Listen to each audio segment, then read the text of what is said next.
발터 카스퍼 추기경의 자비 6번째 강의 시작하겠습니다.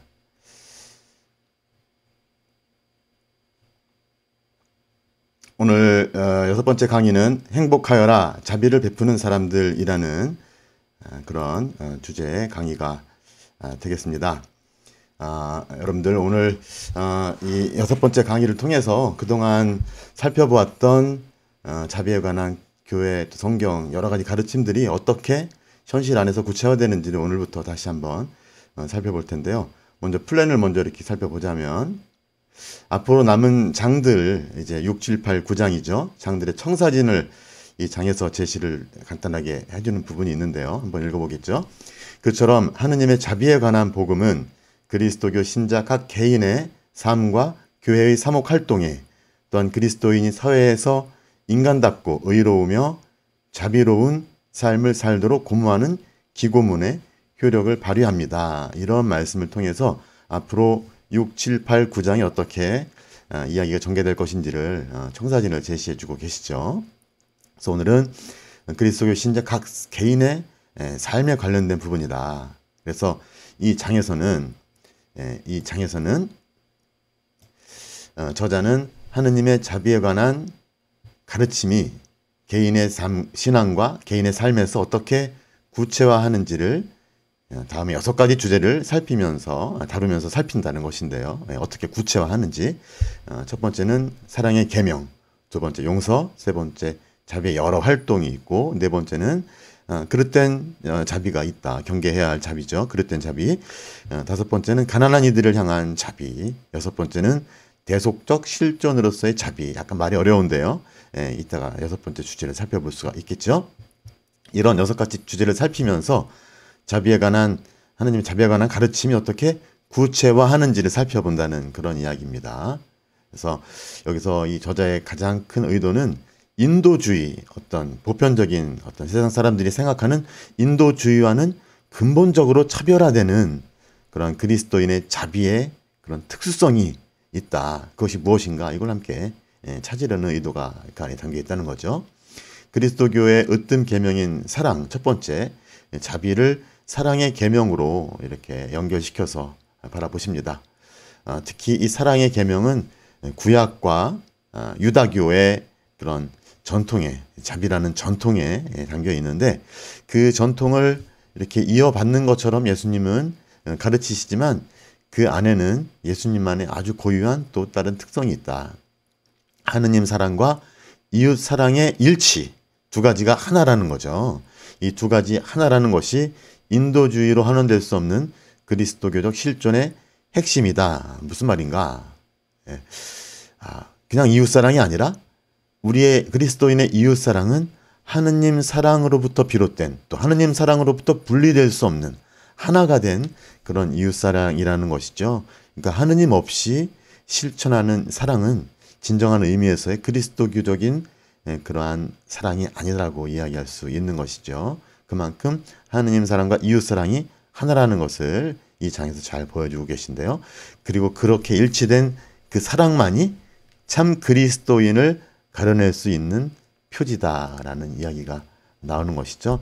예를 들어서 요즘 개신교의 그런 이러저러한 단체들로 인해서 어떤 사회에 많은 무리가 일어났는데 그들이 주장하는 어떤 선교 또 그들이 주장하는 어떤 대면 예배, 그런데 과연 그 모든 것이 코로나로 인해서 고통받고 있는 사람들을 향한 사랑하는 마음, 공감하는 마음 없이 이루어진다면 그것이 진정한 선교이고 진정한 예배인지는 정말 우리가 진지하게 물어볼 필요가 있는 것이죠.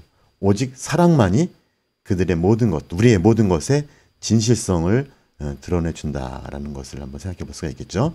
두 번째는 사랑은 원수에게까지도, 그리고 그것은 바로 용서라는 계명으로도 연결된다.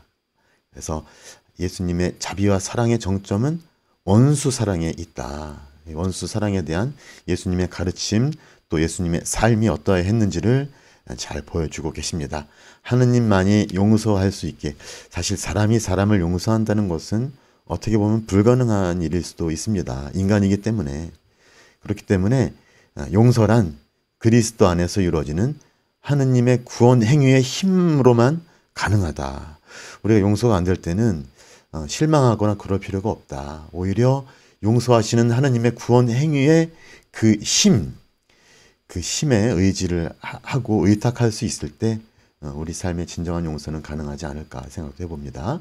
인간적인 관점에서 정말 어려운 것이 원수 사랑인데 사실 생각해보면 그 원수 사랑이야말로 피로 얼룩지고 정신적 외상을 남기는 분쟁을 해결하고 상처를 치유하고 폭력과 보복 폭력의 악순환과 죄와 보복의 악순환을 끊을 수 있게 한다라는 이 말씀을 카스퍼 추기경님이 하시는데 그야말로 이 세상에 존재하는 그 수많은 폭력과 악의 실제를 근본으로부터 차단할 수 있는 유일한 방법이야말로 바로 용서이며 원수 사랑이라는 것이죠. 그렇기 때문에 우리들에게 가장 어려운 요구이지만 동시에 우리를 해방시켜 줄 수 있는 자유롭게 해방시켜 줄 수 있는 구원도 그 주님의 용서야 또 우리의 용서 실천에 있지 않을까 생각해 봅니다.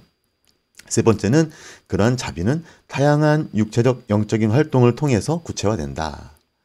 자, 그리스도교 안 보이죠? 야, 얼굴 내려오시고 그리스도교 전통은 자비의 활동을 육체적, 영적 활동으로 나누어서 구체적으로 제시하였다라는 말씀을 하시는데 그 책 안에 보면 이러한 육체적인 자비 활동, 영적인 자비 활동이 무엇인지가 자세하게 나온다.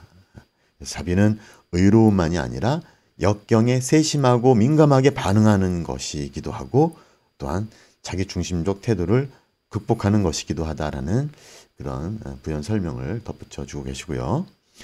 그 자비의 어떤 영적이고 육적인 활동을 또 나누어서 구체적으로 제시를 하는데 그러한 구분은 가난의 네 가지 차원에 따른 것이다. 잘못 썼습니다. 따른 것이다. 그래서 어떤 가난의 어떤 측면들이 있느냐?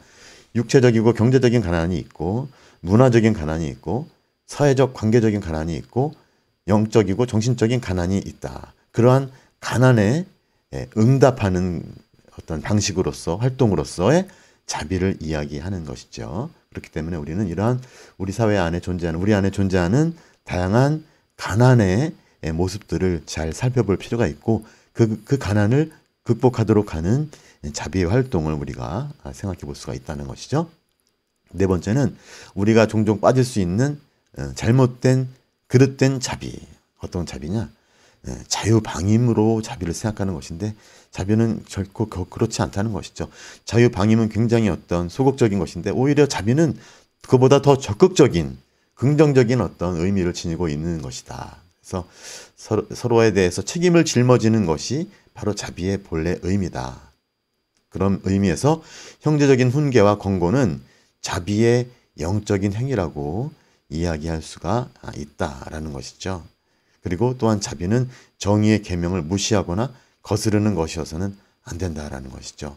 정의롭지 못한 일이 있을 때 우리는 그냥 방임하는 것이 아니라 적극적으로 개입을 해서 그 그릇됨을 고쳐 나가는 것이 바로 자비의 또 다른 모습이다라고 이야기를 하십니다. 또 자비는 진실과도 맞닿아 있다. 사랑하고 배려하는 자세로 진실을 말하는 것이 진정한 의미에서의 자비이다. 우리 살면서 굉장히 좀 어떻게 해야 될지 잘 모를 때 특히 병중에 있는 사람, 굉장히 위급한 상황에 있는 사람들에게 어떻게 이야기를 해주는 것이 정말 자비로운 것인가? 진실을 하지만 사랑하고 배려하는 자세로 진실을 이야기하는 것이 굉장히 중요하다라고 이야기를 하고 계시는 거고요. 식별에 굉장히 중요한 그런 기준이라고 할 수 있겠죠. 다섯 번째는 그 자비는 가난한 이들을 향한다. 자, 여기서 굉장히 중요한 부분인데요. 자비의 실천이 지닌 가장 깊은 차원은 뭐냐? 예수님의 최후 심판 가르침에서 드러난다. 무엇인가?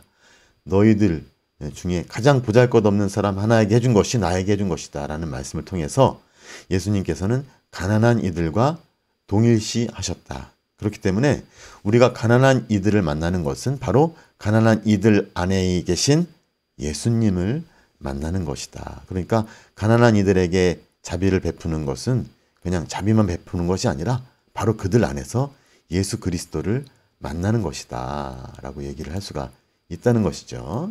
그런 면에서 이렇게 말씀하십니다. 그리스도교의 자비는 궁극적으로 고통받는 이들 안에서 예수 그리스도를 만나는 것을 의미합니다. 따라서 자비는 우선적으로 도덕의 문제가 아니라 그리스도에 대한 신앙의 문제라는 거죠. 그리고 그리스도를 따르는 일, 그분을 만나는 일과 관련된 문제입니다. 네. 우리가 가난한 사람들을 바라보면서 그들에게 자비를 베푸는 것은 바로 예수 그리스도 그분께 자비를 베푸는 행위다라고 이야기를 하면서 자비야말로 진정한 의미에서의 신앙 행위다라고 얘기를 하는 것이죠. 마지막 주제, 그리스도교적 대속 실존인 자비입니다. 자, 이 대속이라는 말 우리가 지난번에 한번 들었었는데요. 예수님께서 우리 죄를 대신해서 고통을 받고 십자가에 못 박혀 돌아가셨다는 것인데, 그것은 우리가 그 어떤 책임도 지지 않는다는 의미가 아니라 우리가 그분과 함께 그 길을 걸어가도록 하는 의미라고 얘기를 했었죠.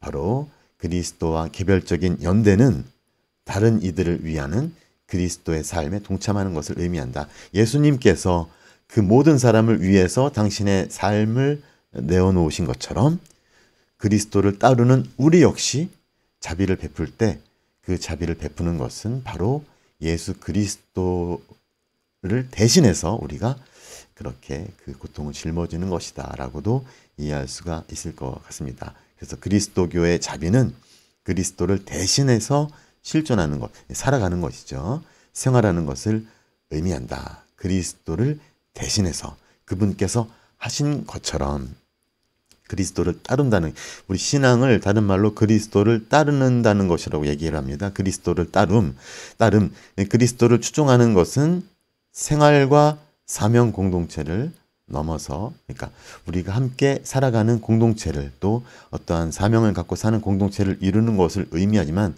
또 동시에는 운명, 순환, 십자가 공동체를 이루는 것이다. 예수 그리스도와 함께 십자가를 함께 짊어지는 사람들의 공동체를 이루는 것이야말로 우리들의 신앙이고 우리들의 교회다. 그리스도 안에 존재한다는 것은 그리스도의 몸 안에서 타인을 위해 타인과 함께 존재한다는 것. 그러니까 우리가 하느님의 자비를 입고 예수 그리스도의 사랑을 체험했을 때 우리는 그것으로 구원받고 끝나는 것이 아니라 우리의 삶을 그분처럼 하느님과 이웃을 위해서 내어놓는 삶을 살게 되는 것이고, 그 삶이야말로 정말로 진정한 의미에서의 하느님 나라이고 또 자유로운 삶이라는 것을 우리가 이해할 수 있을 것 같습니다. 자, 대속이라는 추종 사상, 예수님을 대신해서 예수님을 따르는 삶을 살겠다는 것은 순교자들에게서, 우리 특히 한국의 수많은 순교 성인들에게서, 또 무명 순교자들에게서 발견할 수 있는 것이고, 또 교회 긴 역사 안에서 은수자들과 수도자들, 그리고 탁발 수도자들, 가난하게 사는 사람들이죠. 그리고 십자가 신비주의를 살려고 했던 사람들에게서도 그런 대속이라는 추종 사상을 발견할 수 있다. 그런 다양한 예들이 이 책 안에서 거론이 되고 있습니다.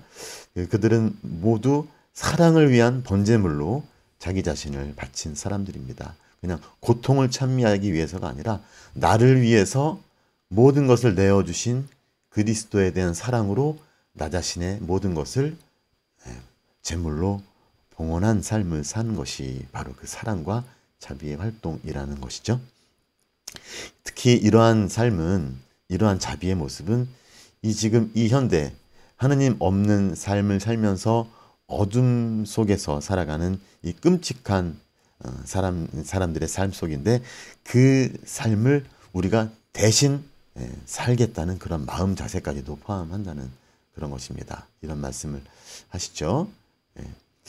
다른 이들을 위하여 애쓰고 다른 이들을 대신한다는 영성은 오늘날 세속화된 세상의 한가운데에 있는 디아스포라 상황에서 많은 공동체들의 자기중심적 태도를 깰 수 있으며 오늘과 내일을 위한 영적인 이정표가 될 수 있습니다. 자, 이 세속화된 세계 안에서 우리 교회가 이렇게 디아스포라 여러 잘게 쪼개어져서 이곳저곳에서 따로따로 공동체를 이루면서 살아가는 디아스포라라는 그런 공동체로서의 그런 삶의 모습인데 이것의 문제는 우리들 안에만 갇힐 수 있는 그런 자기 중심적인 그런 태도일 수 있다는 것이죠.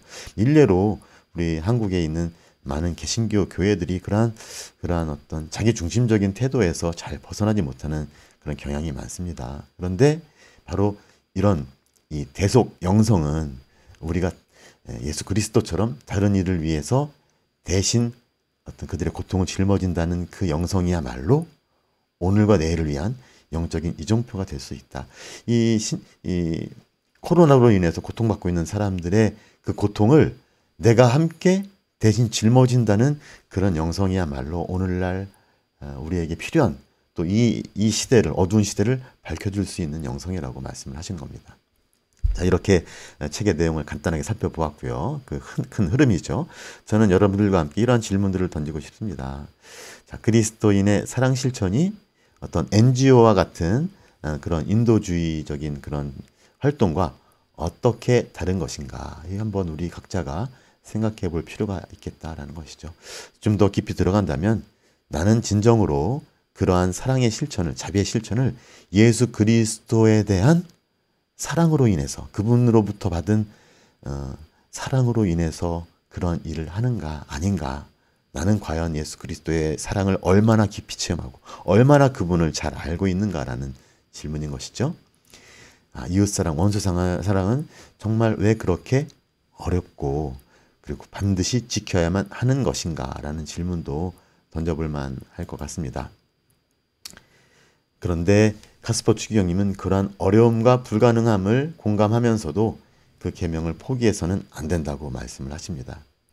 그런데 일리는 있지만 오늘날 많은 사람들한테 정말 좀 이렇게 다가오지 못하는 그런 내용이기도 합니다. 그런 면에서 저는 여러분들과 함께 그분의 말씀을 들으면서 우리 이웃들에게 그분의 말씀을 전하면서 정말로 이러한 원수 사랑의 계명을 사람들에게 긍정적으로 이야기할 수 있을까 한번 질문을 던지면서 저는 이런 식으로 한번 접근을 하자. 어떤 차원이냐? 물론 계명이라는 것도 좋지만 그 계명은 결국에는 하느님이 계명을 주신 것은 우리를 훈육시키고 우리를 당신처럼 당신의 마음을 닮아가도록 하기 위한 것이다. 우리의 진정한 인간됨을 위한 것이다. 그것은 동시에 우리의 진정한 하느님이 되어가는 과정을 이야기하는 것이죠. 그렇게 접근할 때 진짜 인간이 어떤 인간이냐. 진짜 인간. 하느님께서 자비로우신 것처럼 너희도 자비로운 사람이 되어라라고 예수님 말씀하셨는데 진짜 인간이 되는 것은 무엇인가? 바로 인성을 취하신 예수님의 신성을 닮아 하느님처럼 되는 것이다. 그럼 어떤 것인가? 예수 그리스도께서 보여주신 진정한 열린 마음, 자비로운 마음, 너그러운 마음을 내 안에 예수 그리스도께서 가지셨던 그 마음을 내 안에 갖추는 것이다 라고 이야기를 할 수가 있을 것 같습니다. 그렇게 봤을 때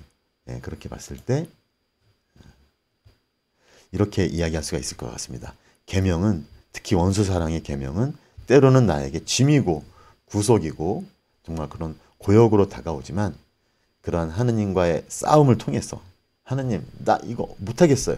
싸움, 논쟁하고 어떻게 내가 이러는 사람들을 사랑하고 용서해야 됩니까? 그리고 하소연하면서 하느님 나 어떻게 해요? 이런 어떤 하소연을 통해서 끊임없이 하느님과 씨름하면서 그 씨름을 통해서 하느님께서는 나를 양육시키고 성장시켜서 하느님을 닮아가게 한다는 거죠. 이쯤에서 되찾은 아들의 비유에서 큰 아들을 달래시는 아버지의 그 심정, 결국에 그 큰 아들은 어느 순간 아버지의 그 자비로운 마음을 깨닫고 아버지의 마음으로 닮아가지 않을까라는 그런 희망도 가져봅니다만 오늘 자비에 대한 어떤 구체적인 그런 사랑 실천이라는 주제를 함께 다루면서 우리에게 한 번쯤 이러한 질문을 던져봤으면 좋겠습니다. 우리는 정말 신앙 안에서 진정한 인간이 되어가고 있는가? 나는 한 인간으로서 나는 어떤 존재인가? 이런 질문들을 함께 던져보면서 이 6장에 대한 좋은 나눔 함께 해주시면 좋겠습니다. 감사합니다.